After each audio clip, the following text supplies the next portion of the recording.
Ẹ jẹ́ á ṣàgbéyẹ̀wò ohun tó fẹ́ ṣẹlẹ̀ sí gbogbo ìràwọ̀ pátá lónìí tí ń ṣọjọ́ Friday, May 22 ọdún 2026 tá wà nínú ẹ̀ yìí.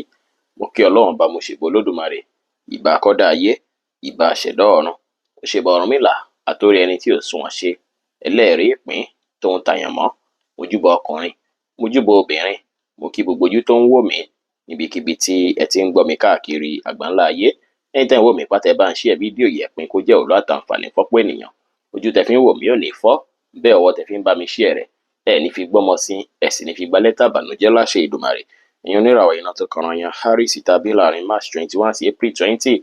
Ọjọ́ oríire lọ́jọ́ tòní jẹ́ ọjọ́ ìdùnnú, ọjọ́ ayọ̀ ló jẹ́ pẹ̀lú ọjọ́ ìjẹ́wọ́ tó ṣe é pé ọ̀pọ̀lọpọ̀ àǹfààní máa ṣí sílẹ̀ fún yín, tó ṣe é pé ọ̀pọ̀lọpọ̀ yín máa rí ìdùnnú, ẹ máa rí ayọ̀ dáadáa lọ́jọ́ tòní.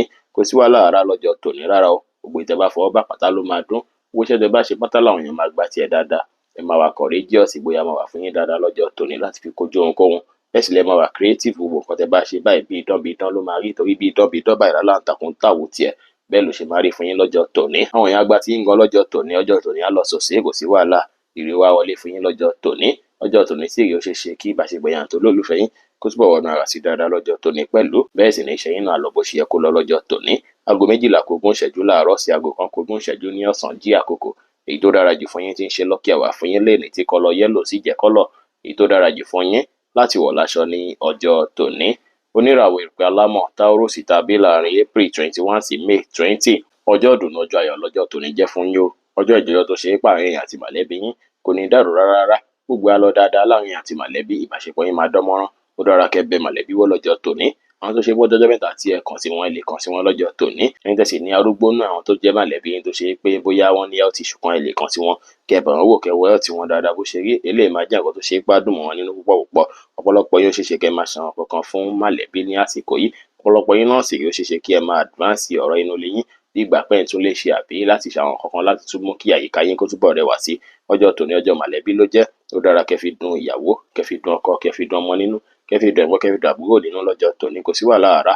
Tẹ́ bá lọ síbi iṣẹ́ gan, iṣẹ́ á lọ dáadáa. Pàápàá yín tẹ́ ń ṣiṣẹ́ láti ilé, ẹ máa ríre gbámú dáadáa. Ire wá wọlé fún yín lénìí, relationship yín náà lọ bó ṣe yẹ kó lọ lénìí pẹ̀lú. Aago 2 kù ogún ìṣẹ́jú lọ́sàn-án sí aago 3 kù ogún ìṣẹ́jú lọ́sàn-án jí àkókò. Èyí tó dára jù fún yín tí ń ṣe lucky hour fún yín lénìí tí kọ́lọ̀ white sì jẹ́ kọ́lọ̀ èyí tó dára jù fún yín láti wọ̀ láṣọ ní ọjọ́ tòní. Oníràwọ̀ afẹ́fẹ́ aláwàdà Gemini tàbí láàrin May 21 sí June 21. Ọjọ́ yìí ọjọ́ ìjíròrò ló jẹ́. Ọjọ́ tó ṣe é pẹ̀yìn àti àwọn ẹ̀gbọ́n àtàbúrò yín ìbáṣepọ̀ yín máa wọnú ara. Ó ṣe é ṣe kó láwọn tó ṣe é pé máa fi prove àwọn pọ́ìntì kan àbí láti fi fìdí àwọn kankan múlẹ̀. Lénìí ẹ wá jìnnà sí nǹkan tí à ń pè ní argument pátá. Ẹ jìnnà sí argument kó má bàa bí yàn pọ̀ yán rí, kó má gbọ́ sí omi ètò láàrin èèyàn àtèèyàn lọ́jọ́ tòní. Ọ̀rọ̀ ẹnu yín máa fìdí múlẹ̀ dáadáa lọ́jọ́ tòní. Ẹ ké sára kọ́wọ́ ẹnu yín kó má lọ wúwo jù ní ọjọ́ tòní. Ẹ rántí pé ọ̀rọ̀ báyìí bí ẹyin báyìí lórí tó ṣe pé tó bá jábọ́ kò ní ṣe é kó mọ́. Kí ẹ ké sára dáadáa lọ́jọ́ tòní pẹ̀lú bẹ́ẹ̀ ṣe ń sọ̀rọ̀ sí. Ẹ lè fẹnu béèrè oore, ẹ lè fi pàṣẹ wọn rere sínú ayé yín, ẹ lè fi ṣe prayer, ẹ lè fi béèrè ìrànlọ́wọ́ lọ́wọ́ ẹnikẹ́ni lọ́jọ́ tòní. Kò sí wàhálà rárá. Ọpọlọ yín ní àjí pépé lọ́jọ́ tòní, ẹ máa ní inspiration dáadáa. Inspiration tó bá sọ̀kalẹ̀ sí yín lórí lọ́jọ́ tòní, ẹ lò láti fi guide day yín kó lè lọ bó ṣe yẹ kó lọ. Kò sí wàhálà rárá. Iṣẹ́ á lọ dáadáa lọ́jọ́ tòní. Relationship yín náà lọ dáadáa. Ẹ polówó ọjà yín dáadáa lọ́jọ́ tòní kí owó lè wọlé dáadáa fún yín pẹ̀lú. Aago 3 kù ìṣẹ́jú 15 ní ọ̀sán sí aago 4 kù ìṣẹ́jú 15 ní ọ̀sán jí àkókò.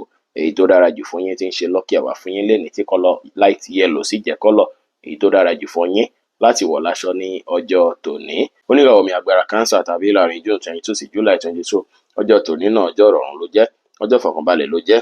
Àǹfààní owó lè wọlé fọ́pọ̀lọpọ̀ yín náà lọ́jọ́ tòní tẹ́ bá tẹpá mọ́ṣẹ́ dáadáa. Ọjọ́ tòní ọjọ́ tó ṣe é pé ọ̀pọ̀lọpọ̀ nǹkan bí investment bí kẹ́kọ̀ọ́ lé nǹkan báyìí ló máa wà ní ọkàn yín rẹpẹtẹ. Ó dára kẹ́ invest lásìkò yìí o. Investment tẹ́ bá ṣe máa fi rí gbámú ni. Ọjọ́ tòní ọ̀pọ̀lọpọ̀ yín máa fọwọ́ bowó. Ó wá wọlé fọ́pọ̀lọpọ̀ yín lọ́jọ́ tòní. Ọjọ́ owó lọ́jọ́ tòní jẹ́ fún yín. Tàbí kọ́pọ̀lọpọ̀ yín gangan máa ṣe òyìnbóyè owó.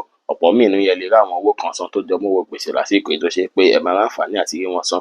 Ẹ lè rá àwọn owó kan tó máa gbọ́ bùkátà yín lásìkò yìí tàbí tó máa ṣiṣẹ́ lórí àwọn nǹkan tó ṣe pé ẹ ti ń fẹ́ náwó lé lórí láti ọjọ́ mẹ́ta tó ṣe pé owó náà máa ṣiṣẹ́ fún ní ọjọ́ tòní. Ọjọ́ dáadáa lọ́jọ́ tòní jẹ́. Ọjọ́ tẹ́ ní láti ní ìrẹ̀lẹ̀, kẹ́ ní láti ṣe dáadáa sáwọn èèyàn. Ọjọ́ tẹ́ ní láti múra dáadáa kí ẹ dùn rí lójú ló jẹ́. Àwọn èèyàn máa jí yín wò lọ́tùn kan máa jí yín wò lósì. Ọjọ́ oríire ló jẹ́ dáadáa lọ́jọ́ tòní. Iṣẹ́ á lọ dáadáa, relationship yín náà lọ bó ṣe yẹ kó lọ. Ire owó náà lè wọlé fún yín lénìí pẹ̀lú. Aago 9 kù ìṣẹ́jú 15 láàárọ̀ sí aago 10 kù ìṣẹ́jú 15 ní àárọ̀ jí àkókò. Èyí tó dára jù fún yín tí ń ṣe lucky hour fún yín lénìí tí kọ́lọ̀ light green sì jẹ́ kọ́lọ̀ èyí tó dára jù fún yín láti wọ̀ láṣọ ní ọjọ́ tòní. Oníràwọ̀ iná tó gbóná rìrì Leo tàbí láàrin July 23 sí August 22 ọjọ́ tòní ọjọ́ ìdàgbàsókè ló jẹ́. Ẹ fi ṣàríwòye sí nípa ìgbésí ayé yín, ẹ fi wo ibi tẹ́ ti ń bá bọ̀, ibi tẹ́ dé dúró àti ibi tẹ́ ń lọ. Ẹ kọ́ ọgbọ́n tẹ́ lò ní àtẹ̀yìnwá tí nǹkan ṣe ń lọ dáadáa. Ẹ kọ́ nípa ọgbọ́n náà kí ẹ lò lórí nǹkan tẹ́ ń ṣe lásìkò yìí láti ṣàṣeyọrí. Lásìkò yìí ara yín gan lẹ́ẹ̀ máa fẹ́ fálẹ̀mọ́ ju bó ṣe yẹ lọ. Ọjọ́ tòní dára kẹ́ fìfẹ́ hàn sí ká yín ju nǹkan kíkan lọ. Ẹ wá ìdàgbàsókè fún ayé lọ́jọ́ tòní. Ẹ má jẹ́ kí nǹkan kíkan bọ́dà yín. Ọ̀rọ̀ relationship ni, ọ̀rọ̀ family ni, ọ̀rọ̀ nǹkan kíkan ni má jẹ́ kí yẹn bọ́dà yín rárá. Ìdàgbàsókè ara yín ni kẹ́ wá lásìkò yìí. Ó ṣeéṣe kẹ́ máa ṣe ìròyìn nípa bẹ́ẹ̀ fẹ́ set life yín, bẹ́ẹ̀ fẹ́ plan life yín, bẹ́ẹ̀ yín ṣe fẹ́ dára sí, bí ipò yín ṣe fẹ́ tún tayọ sí ní àwùjọ. Gbogbo nǹkan bẹ́ẹ̀ ni ẹ máa wò lásìkò yìí. Ẹ máa fẹ́ máa ṣe self evaluation dáadáa lọ́jọ́ tòní. Tó sì jẹ́ nǹkan tó dára púpọ̀ tó ṣe pé bí improvement fún yín dáadáa. Ọjọ́ tòní ọjọ́ oríire ló jẹ́. Iṣẹ́ á lọ dáadáa fún yín, relationship yín náà lọ dáadáa. Èrè owó náà wọlé fún yín lénìí. Aago 6 kọjá 30 ìṣẹ́jú láàárọ̀ sí aago 8 kù ìṣẹ́jú 5 ní àárọ̀ jí àkókò.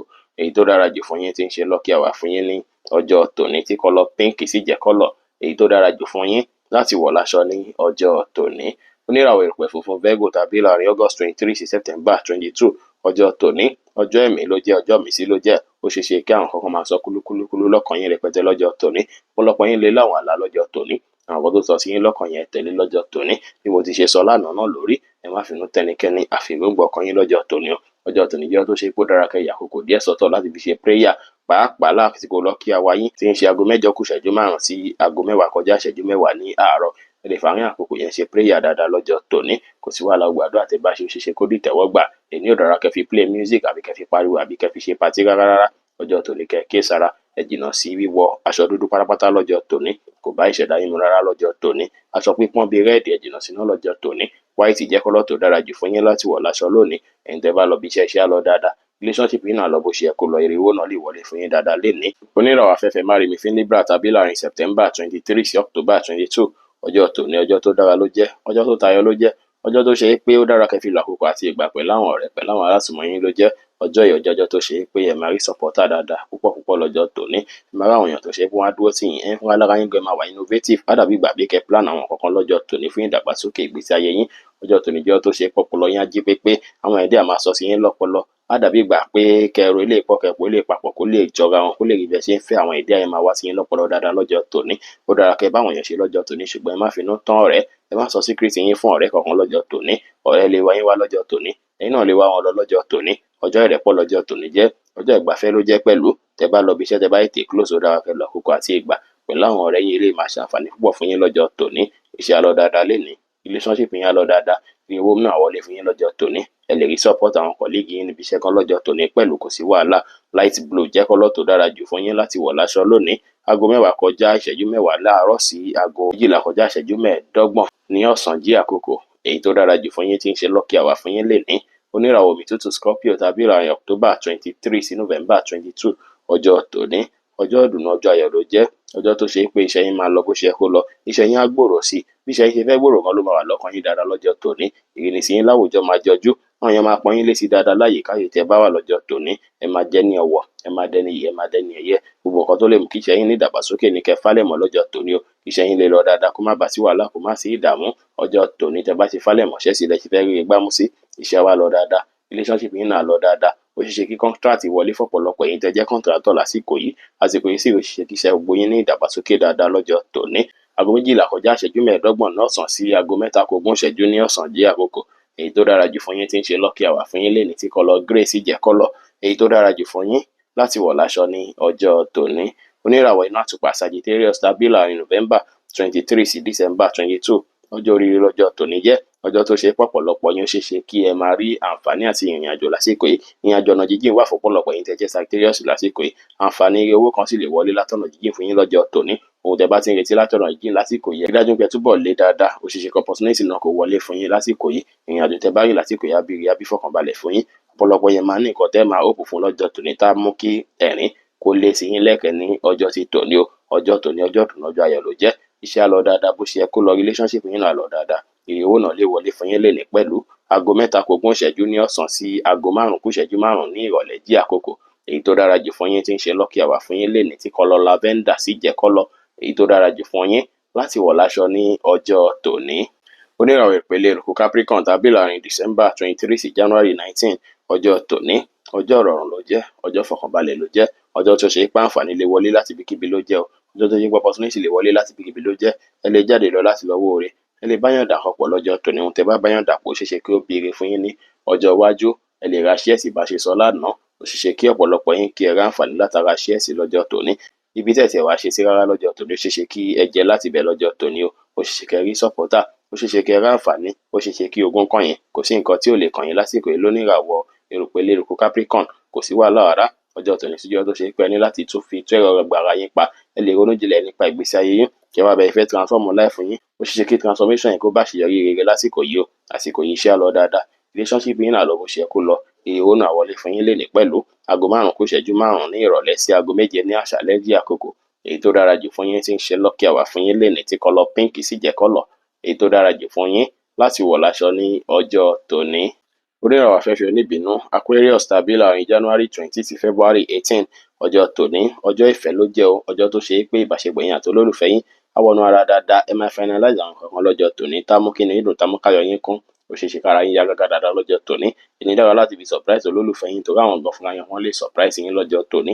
Ọjọ́ oríire ló jẹ́ fún yín o, ọjọ́ tó ṣe pé ẹ máa free, ìfẹ́ máa gbalẹ̀ fún yín, àtọkùnrin àtobìnrin àtèwe àtàgbà ló máa nífẹ̀ẹ́ yín dáadáa lọ́jọ́ tòní. Ẹ yọ ọjọ́ tòní sọ́tọ̀ láti fi bólólùfẹ́ yín ṣe dáadáa lọ́jọ́ tòní. Ẹ lọ wọ̀rọ̀ lẹ́ pẹ̀lú wọn, ìbáṣepọ̀ yín á gún régé dáadáa, á wọnú ara púpọ̀ lọ́jọ́ tòní tí ò ní sí wàhálà, tí ò ní sí ìdààmú. Ọ̀pọ̀lọpọ̀ yín tẹ́ jẹ́ single gan, ẹ lè pàdé olólùfẹ́ tuntun ní ọjọ́ tòní. Ó sì jẹ́ pé olólùfẹ́ tẹ́ bá pàdé ìbáṣepọ̀ yín máa dára dáadáa, passion púpọ̀ máa wà láàrin yín púpọ̀ lọ́jọ́ tòní. Tẹ́ bá lọ síbi iṣẹ́ lénìí, ìdùnnú tayọ̀ báyìí lẹ́ fi bá customer ṣe, àwọn náà fífẹ́ bá yín lò lọ́jọ́ tòní tí iṣẹ́ á ti wà lọ dáadáa. Tí relationship yín á lọ bó ṣe yẹ kó lọ, bẹ́ẹ̀ sì ni owó náà wọlé fún yín dáadáa lénìí. Aago 7 ní àṣálẹ́ sí aago 9:10 ní àṣálẹ́ jí àkókò. Èyí tó dára jù fún yín tí ń ṣe lucky hour fún yín lénìí tí kọ́lọ̀ baby pink sì jẹ́ kọ́lọ̀ èyí tó dára jù fún yín láti wọ̀ láṣọ ní ọjọ́ tòní.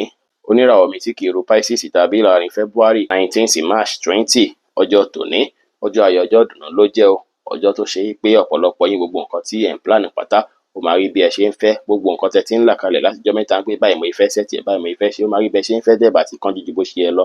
Kìíní ò dára rárá fún yín láti fi procrastinate. Ẹ má fèèní dènì àbí fọ́ládọ́la lórí iṣẹ́kíṣẹ́. Ẹ rí dájú pé ẹ ṣiṣẹ́ yín ní ṣíṣẹ̀ tẹ̀lé, gbogbo ẹ lè dìrọ̀rùn. Ẹ má kọrin méjì bọ́ná lẹ́ẹ̀kan ṣoṣo lásìkò yìí kó dára. Ẹ̀yin tá ìlera ń bá fínra ó ṣeéṣe kí ẹ máa kẹ́fìn àlàáfíà díẹ̀díẹ̀ lásìkò yìí. Àsìkò yìí àsìkò oríire ló jẹ́ fún yín láti fi plan ayé yín, láti fi gèsẹ́tà ayé yín sí bí ẹ ṣe ń fẹ́ gangan. Ẹ má jẹ́ kí nǹkan kan tó dàbí inconvenience èèyàn kan, ẹ má jẹ́ kó affect iṣẹ́ yín lọ́jọ́ tòní. Ẹ má fàyè gba distraction rárá lọ́jọ́ tòní. Gbogbo nǹkan tó jẹ mọ́ distraction ẹ jìnnà sí pátápátá lọ́jọ́ tòní. Gbogbo ẹ lè lọ lẹ́sẹẹsẹ, kí iṣẹ́ lè lọ dáadáa, kí relationship yín lè sunwọ̀n, bẹ́ẹ̀ sì ni kí owó lè wọlé fún yín dáadáa lénìí. Ìtẹpámọ́ṣẹ́ lẹ nílò, ìtẹpámọ́ṣẹ́ dáadáa lénìí. Aago 9:10 ní àṣálẹ́ sí aago 11:20 ní àṣálẹ́ jí àkókò. Èyí tó dára jù fún yín tí ń ṣe lucky hour fún yín lénìí tí kọ́lọ̀ bíjì sì jẹ́ kọ́lọ̀ èyí tó dára jù fún yín láti wọ̀ láṣọ ní ọjọ́ tòní. Bí ó ṣe jẹ́ nìyẹn fún gbogbo irúfẹ́ ìràwọ̀ méjìlá tó wà pátá. Ẹ̀yin tẹ́ ń wò mí pátá ẹ má gbàgbé pé Ọlọ́run bọ Olódùmarè nìkan lọ́ba tó ní ìmọ̀ jùlọ. Ẹ̀yin tẹ́ fẹ́ ṣèwádìí onírúurú láǹfààní àti kàn sí wa ní WhatsApp 09033897161. Ire gbogbo á jẹ́ tiwa lónìí, lọ́sẹ̀ yìí, lóṣù yìí àti ní gbogbo ọjọ́ ayé wa láṣẹ Ìdùmarè. Ire o.